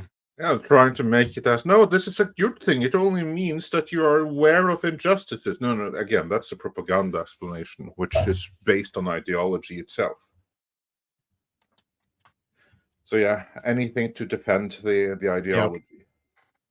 Yeah, and then on the note of Universal, Doug 1985 VA Loves Horror sends in $9.99 and says Terminator 3D Ride, Jaws Ride, King Kong Ride, Ghostbuster Ride, and Twister were all the rides I loved in the 90s at Universal. It was better to me back then than Disney. So even back then, he's saying it was better. Paulus Plain sends in 100 Norwegian krona and says, Andre, I can hear her very clearly outside my window. The local school marching band practicing for the 17th of May. Gratulerer med dagen. Did I say that? That was pretty good. Gratulerer med dagen. Hip hip hurrah. There you go. Yeah, that because it's Constitutional Day in Norway is the 17th of May, which is going to be marching bands and children's parades and everything like that. Big day in Norway. So yeah, a little bit early, but yes, a little bit, not too much. Last Millennial sends in $9.99, says, I know we like to give props to Netflix being the best streamer. Well, it's not that they're the best streamer, it's that they're biggest. But won't Netflix eventually meet the same fate as Blockbuster if they keep greenlighting shows only to cancel them after the debut? Well, they don't greenlight as much as they used to. It's been brought down significantly in the last 6 years. Yeah. And give them credit for canceling stuff. They've chopped off 2 years worth of Witcher. They've gone from 7 down to 5. They've canceled another Witcher project. Yep. Good for them. Good. Yeah, they pulled out a Discovery before there was a baby. I don't know about an STD. They also didn't continue the Cowboy Bebop live action remake, so that's a point in their favor. But we have to leave. Yes, we do. Yes, and Andre was saying something there too. I didn't mean to interrupt him. Yeah, no, I was just saying that. Well, good, because these were all projects that didn't deserve to continue either way. So I was glad to see them end. I'm sure there's been a few that we had to sacrifice that were decent, but again, Netflix runs different than the network does, and the networks don't even run like the networks used to do. In fact, Script covered that, I think, last week on Midnight's Edge After Dark, where he talked about where they're just basically not even doing pilots anymore. Yeah, they don't have that can be your exit. There you go. Yeah, they don't do it in the normal season. They're doing it over the course of the year, which means we don't have a concentration of pilots anymore. So yeah, it's different. We're learning what the new norm is going to be, and I think they're still figuring it out. So it's going to be an interesting year or two on the TV side of things, for sure. Yeah, and check out Script's Patreon and his channel. Anything you want to plug on your way out? No, I think you nailed them. Thank you. Awesome sauce. We also got Paul, who's leaving us as well. Anything you want to plug besides appalling news in your channel? Where's my TV guide video? That's all delayed. I have a project to get out. You're worse than Disney. I'm not even. Yes, I am. I'm not even making YouTube videos right now. I got something to get out. Well, hopefully everything's okay for you, but looking forward to it. Everything is good. Yeah. All right. Okay. Well, check out Appalling News and Call Me Chato, and check out Script Doctor's channel. And we'll see you boys later. And joining us as they exit, we have the one, the only Mexican, sexy-looking Iron Man. I was just waiting for the Canadians to leave. I know you're like biased against Canadians. No, I love everything about Canadians, especially when they leave. Ha ha! I'm kidding. I'm kidding, guys. I'm kidding. You came in right near the end here as we're wrapping up, but we got that 70s rock. I haven't had internet for an hour. No, I know. You told me that earlier. I was like, no problem, brother. Because 1:15, my internet dropped right when I was 12. We'll let you bitch about Bob for a few minutes here, though. Oh, okay. Brian's in the house. How you doing, Brian? Check out that 70s rock fan channel. It's a good friend of ours. He also pops up on Mead. Says with 10 Canadian, as we approach the 80th anniversary of D-Day, read the history of Operation Bodyguard and Operation Fortitude, the landing deception campaigns. Incredible stuff. God bless those brave lads on D-Day. Indeed. Yeah. Right there. As we have Mikey enter, would you like to go off on Bob a little bit? Because here we go with Packing Protons to set you up. $5 says that Park Place reporting that Disney has to pay billions extra for Hulu. That has to be the worst deal ever made, buying something they didn't need. Yeah, I saw this yesterday. Whatever they want, an arbitrator or something to come in. Is that what's going on, Mike? Yeah, so what happened is that each side, well, when this beautiful marriage got together, that everything's fine in the beginning with these joint ventures, right? These corporations, it's all smiles and candy, sugar candies and dandelions until things don't go right and they want to break up. It's just like a divorce. This Hulu thing's like a divorce. Except someone's got to buy someone out and get what's called a settlement payment. And what happened is that both sides had their own people. And let's not forget that one of the firms, the Morgan Stanley firm, the chairman of that organization is now on the Disney board. And I'm quite sure Bob thought that. Now, this is me speculating, but I'm pretty sure I know how these things work. Bob thought that by bringing on the Morgan Stanley guy as their valuation guy, that he would smooth things over and be able to grease them wheels so that, Disney could write a lesser check than they thought they would have to write. Keeping in mind as a footnote, because Mexican Iron Man doesn't forget anything despite the fact that he's Mexican. Mexican Iron Man recalls that Bob said, yeah, we're going to write them a check. Remember, 2 earnings calls ago and prior to the shareholder fight, he said last fall, yeah, we're going to write a check to Hulu. This was in December. That indicated that the settlement price was already done. So further exposing what a lying sack of horse shit Bob Iger is, how did we get from last December or was it November, December, with whatever that earnings call was last fall, that, yeah, we're going to write Hulu a check for our portion. Because at the time when he said that, I was like, where the fuck are you going to get the money? Number one. And number two, for how fucking much? Let alone where's the money going to come from? Yeah, I was going to say, we all were talking about that. And I remember you specifically and everybody else going, well, we don't even know what the final price is going to be yet. So why was Bob on a fucking on earnings call saying that we're going to write a check? That's like me saying, hey, Tom, you know all those DVDs back there, which might be worth probably $4 billion? I'm going to just write you a check, knowing that I don't have $4 billion for all those DVDs. Tell everybody I paid for it and just see how that rolls. Yeah. Yeah, so now let's fast forward. So number one, I want to note that Bob's a lying sack of horse shit from when he said we're just going to write them a check. Because if we were going to write them a check last November, December, why hasn't that check been written? And how do we know that check hasn't been written? All you Disney shills from John Campea on down, all you Disney shill motherfuckers that apologize for this company. Wasn't it like 8.4 billion? He said it was. Whatever he says they're going to write. So now what we know is they have to bring in. They now have not been able to agree on a price, and now they want a third firm to come in because they got with Disney as their guy, Comcast as their guy. And now they want someone else to come in and help out get to a lower number.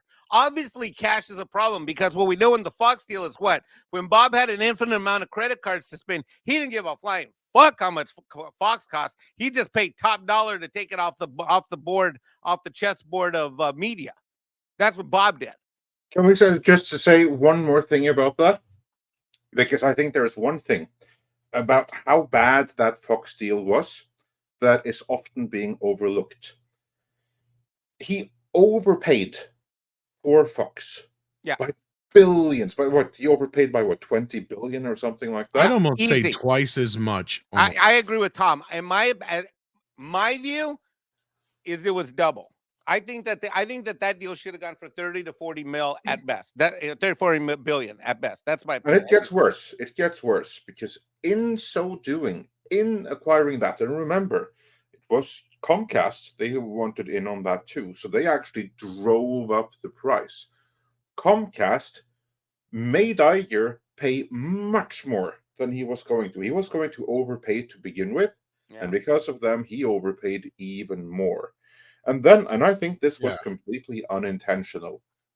In acquiring Fox, they also acquired Fox's stake in Hulu.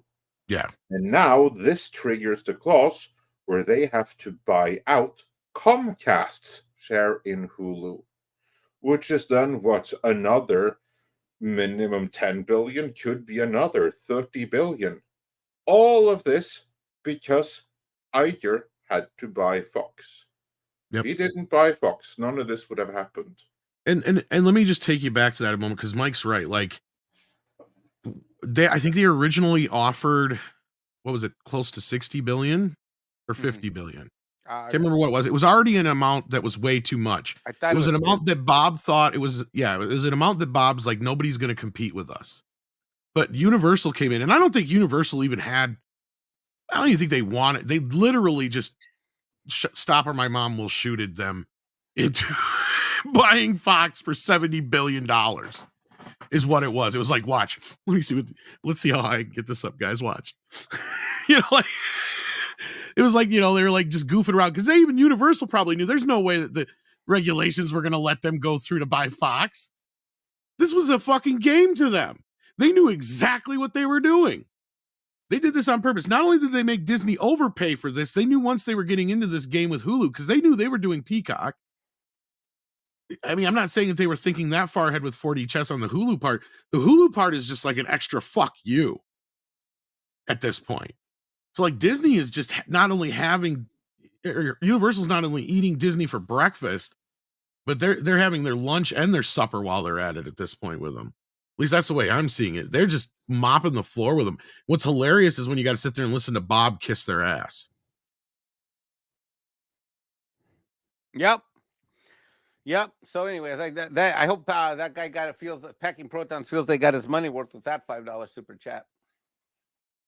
But that leads us to the whole big thing with Bob. And I know you've been steaming for a while now with the hashtag dang it, Bob. Oh, I've been steaming out. Yeah, look, I'll just highlight a few. Now that I've had time to reflect on it 24 hours later. Andre, first of all, your video was outstanding. Thank you. That was outstanding. Who edited that? Was that you and Tom? That was Tom. Me, I screwed up the audio in it, but yeah. Tom, your editing was outstanding. Look, guys, of all the videos you've done, that is, I mean, maybe it's because it's Disney, but look, it's one of my 5 favorite, like, all-time ever. It is on point. Anybody, all 1,000 of you that are watching this live stream need to go watch that video. It came out late last night at some point in the night, and it's a must-watch video. I think you hit the nail on the head. So I will say 4 things about yesterday's call. Number 1 is re-emphasizing that Bob's a lying sack of shit, which I just covered. Number 2 is that it was nice that the investors finally asked some questions, and the clips you cut in your video, Andre, were the ones to clip. Good job, Tom and Andre, on that. They finally were getting some investor questions asking about, hey, what the hell's going on with your licensing? What the hell's going on with your Marvel? We finally got some damn accountability. And you know how I know that those questions hit a sore spot is that Bob, as you accurately did in your interview, was like, he rambled and said nothing except wordsmith salad. There was nothing intelligible that came out of his mouth. The next thing I thought that was fascinating, which you guys covered an hour and a half ago, which has to do with what he didn't talk about. There was no Snow White. There was no this. There was no that. I think Bob is a ship lost at a sea. He is a CEO ship lost at sea without a fucking rudder. And the other thing is that if anything told us that Nelson Peltz needed to be on this board, it was this call. Just every time questions came up, I could feel that Bob was looking around in the room like, who's going to take it? And there's only a couple other people in the room with him. And that was interesting because it wasn't highly produced. I expected something, but the fact that they did this at 8:30 in the morning, which to me baffled the shit out of me because Disney's calls have always been in the afternoon, like forever. The fact that they did this early in the morning is I think Bob thought that he was going to announce his earnings per share that had gone up. Meanwhile, the only reason they had gone up is because they bought back a fuckload of stock. They bought back $1 billion worth of stock. Well, guess what? When there's less stock in the marketplace, your earnings per share in the marketplace go up even if you don't do shit. Even if you have a little bit of earnings, you just take back $1 billion. So it was all bullshit. And I think Wall Street finally read through this. I am hoping and praying that signs like here's an anecdotal one for you. Valiant told me this, which I didn't know about this till yesterday. But Valiant told me that CalPERS, the California Pension Retirement System, not only did they vote against Peltz a month ago, but they sold off almost all of their block of Disney shares. CalPERS is the California Retirement System of Pensioners. Say it one more time. Who sold off the Disney shares? CalPERS, California Pension Retirement System. Oh, that's the share. That's the decline in share price right there. That's what I figured. Someone big has sold out their shares. I was wondering who. CalPERS dumped it. Now, CalPERS, who is in the California Retirement Pensioner System? For our friends around the globe watching this show and our friends maybe on the East Coast, well, that's your teachers. There are so many people in the California that's the state employees, people that are in education in the state, that come through the state. The California Pensioners Retirement System is state employees, which can be in all kinds of different departments, from education to others. And that's pretty much a woke leftist group of people generally.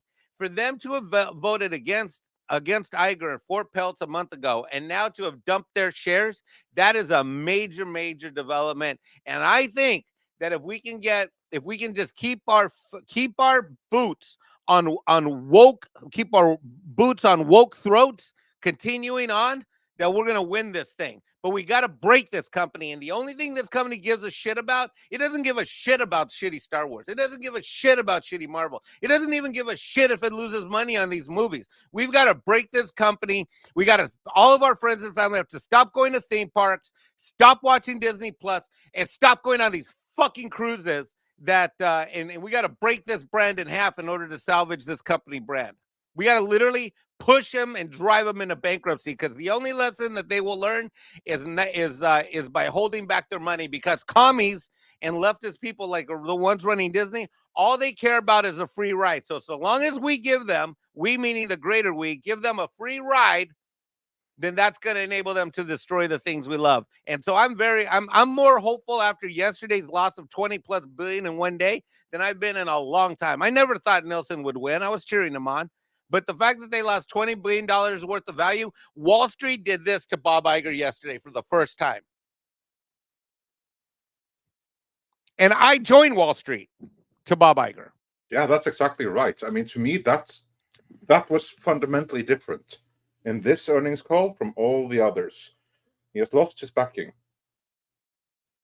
Yep. Or at least, if not lost it, he has gotten a warning at the very least. Absolutely. At the very least, he got a warning. Andre. It's at least a warning. It's a warning of fix this now before things get really bad, before we have to do something. Yep. Because as we spoke about before, they're all about the messaging, but I do believe that there is a price when they're like, okay, now it's too much. And I think we're getting there. Because I think they're very happy to take a short-term loss on Disney as long as it's a functional propaganda outlet. Yep. But I don't think it is that anymore, because what has happened is that audiences are rejecting Disney because they're propaganda, which means they're not efficient as a propaganda outlet. Then basically, all they do is pump out propaganda that people recognize and reject. There's no sense in spiking the Kool-Aid when it's already poison. Yeah. Pretty much, because no one is going to drink it anyway, because now they see, oh, that's poison, let's stay away from it. Yep, exactly. So like you got to come up with something different. You got to come up with somewhere else. And look, it's just another outlet. BlackRock will just move on to the next thing. Maybe it'll be anime, maybe it'll be manga. I'm not trying to freak people out, but video games is already happening there. I mean, well, they've been inundated in that for a while. The problem is at least with video games, and you'll see, as we've seen recently, and I'll stand by it, they know how to fucking fortitude video games. Like that's a group of people that can get together quickly, fast, and act fast, right? And you don't want to fuck around, because they will keep you on your toes. And the beauty of it for them is, unlike the film community, where even though it's still both are slow moving, the video game community is even slower moving when it comes to getting games out. So they have to react, or they're going to be shit out of luck later down the road, to where movies, are more like a faster moving train, and they can't stop them usually once they're on the tracks, right? Like we've used that analogy a million times over when it comes to some of these things. Mm-hmm. That's where reshoots and other things come in. Is like, yeah, they can try to mitigate some of the damage, but that doesn't always mean they're going to fix anything. So, but yeah, no, I think at this point you're right. They're going to find other outlets like video games and who knows what else, but they'll move on eventually. But until then, we're stuck with this shit. And then, and the more these companies are involved with all these other outlets, that's just going to make it worse too. Keep that in mind. Yep.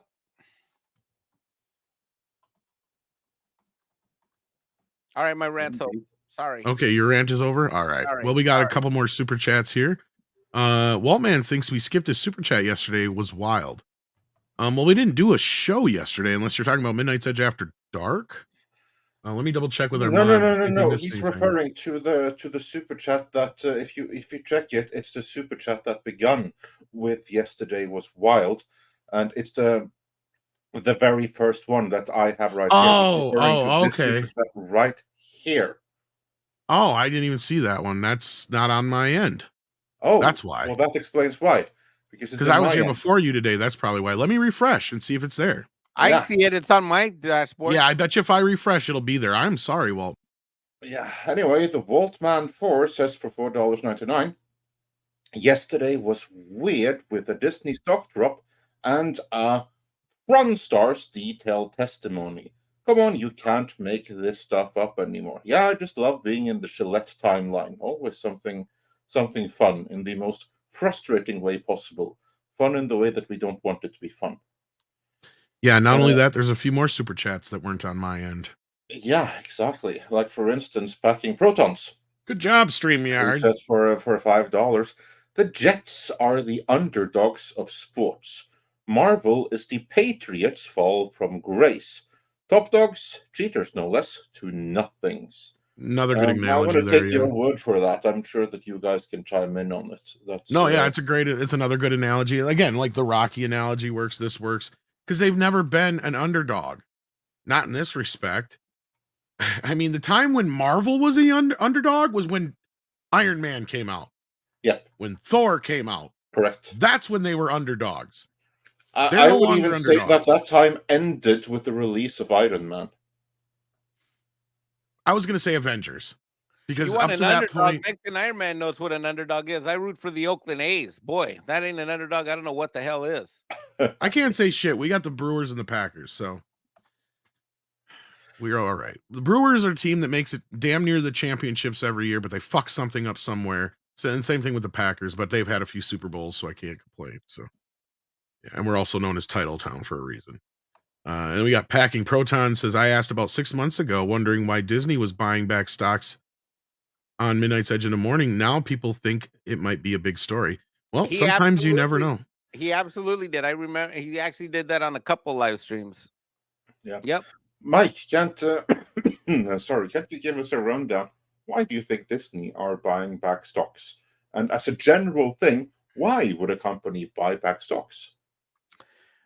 Generally what happens, well, there can be a variety of reasons. One reason, which I think is insidious, is that you can buy back stock. Stocks are often bought back whenever there's a shareholder fight. If if executives of the company are in a shareholder fight, they will buy as much stock as they can out on the open market in order to just minimize the number of random shares that are out there. And Disney bought back $1 billion worth of stock, which one could argue is like barely even 1%. But you know what? The fact is they still did it. Second reason they buy back stock is because they want to control what their earnings per share is.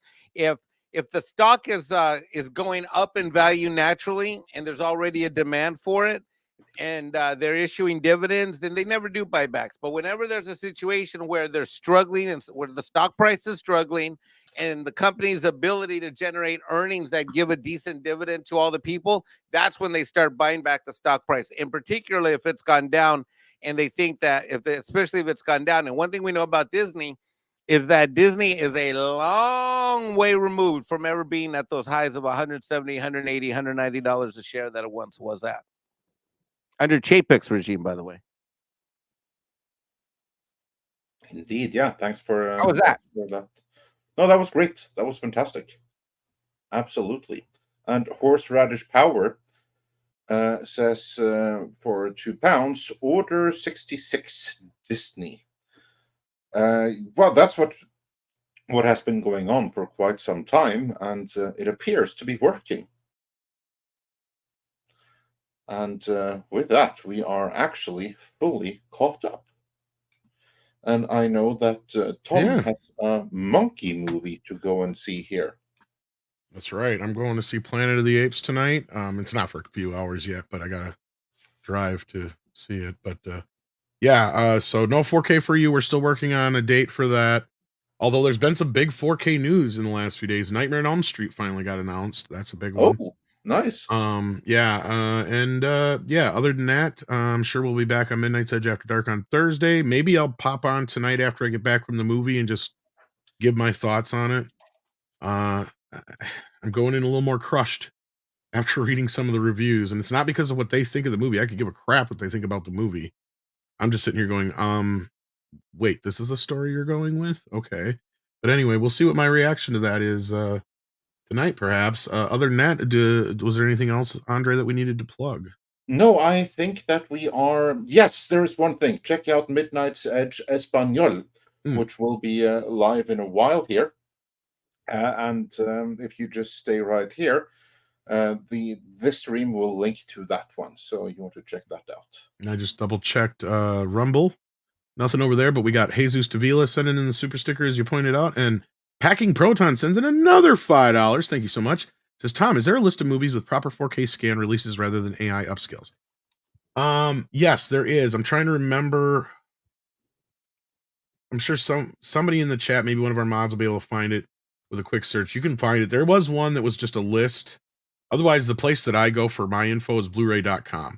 If I'm curious about a title, it'll tell you if it's native 4K, if it's an upscale, etc., right there in the info at the top. So that's the best place to check otherwise. But yeah, there was a list, but I can't remember the actual website that has it offhand.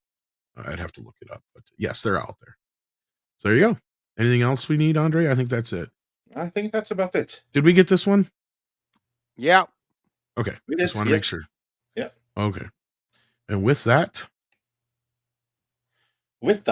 it is time for some koalas in the rain.